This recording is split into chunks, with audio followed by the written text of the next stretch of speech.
ইনকিলাব মঞ্চের মুখপাত্র হাদির নাম ব্যবহার করে জামায়াত ইসলামী ও তার সহযোগী বুদ্ধিবৃত্তিক মহল পত্রিকা অফিসে সহিংসতা চালাচ্ছে টেলিভিশন টক শোতে নিউ এজের সম্পাদক নুরুল কবির বলেছেন। আপনি কি বলবেন? প্রথম আলো, ডেইলি স্টার সহ কয়েকটি প্রতিষ্ঠানে হামলা হয়েছে, এটা খুব দুঃখজনক।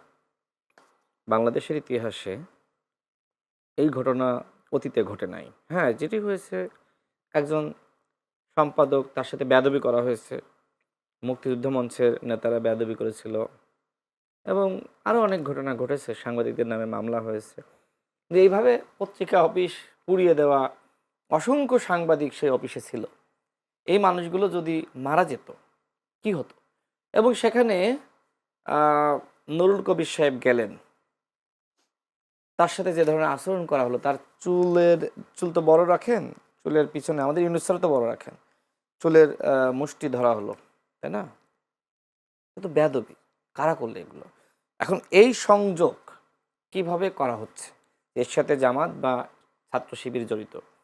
রাজশাহী বিশ্ববিদ্যালয়ের শিবিরের সম্ভবত সভাপতি এবং জাহাঙ্গীরনগর বিশ্ববিদ্যালয়ে সাধারণত আপনার আরেকজন নেতা, মানে পদ পদবি ভুল হইতে পারে, তাদের দুজনের বক্তব্য আপনি নিশ্চয়ই শুনেছেন যে প্রথম আলো ডেইলি স্টার বন্ধ করতে হবে ওই সময়, এবং উদিসির কথা এবং আরেকটা প্রতিষ্ঠানের কথা আরেকজন নেতা বলেছে, ছায়ানট বোধ হয়। ছায়ানট।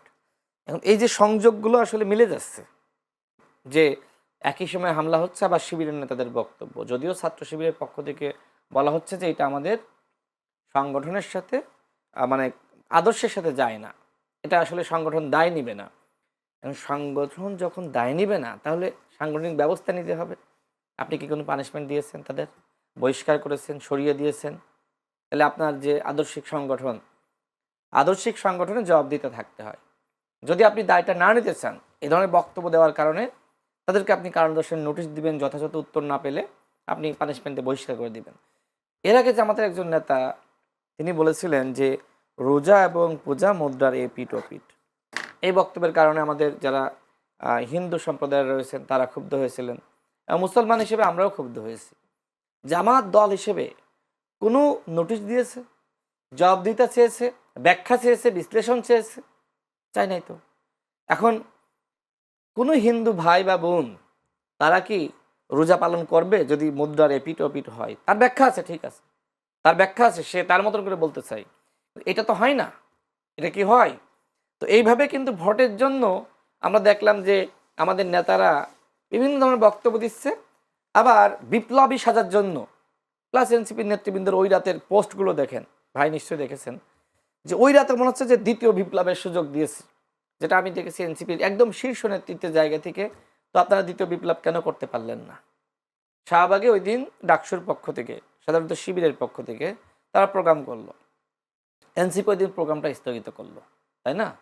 পরের দিন আপনারা কেন প্রোগ্রাম করলেন না, বা আপনারা স্পট কেন পরিবর্তন করলেন না? আপনারা কেন ওই দ্বিতীয় বিপ্লব ঘটাইলেন না? আপনারা সরকারে গিয়েছিলেন, তাই না? তো সরকারে গিয়ে তো আপনারা বিপ্লব করতে পারেন নাই, বরং আপনারা যে বিপ্লবের স্পিরিট ছিল ভিতরে, সরকারে যাওয়ার সাথে সাথে ওই ভাগবাটোয়ারার মধ্যে জড়িয়ে পড়ে আপনারা সেটা নষ্ট করেছেন। আমরা তাদের কাছ থেকে অনেক প্রত্যাশা করেছিলাম যে এই বাংলাদেশ ইউরোপ আমেরিকা হয়ে যাবে, কানাডা, সিঙ্গাপুর। কি হইল? যে লাও সেই কদু। হাসিনার আমলে যা ছিল একটু, ওই যে আমি আগেই বলেছি যে একটু পরিবর্তন হয়েছে, সামান্য। কিন্তু এই পরিবর্তনের জন্য এত মানুষ জীবন দেয় নাই।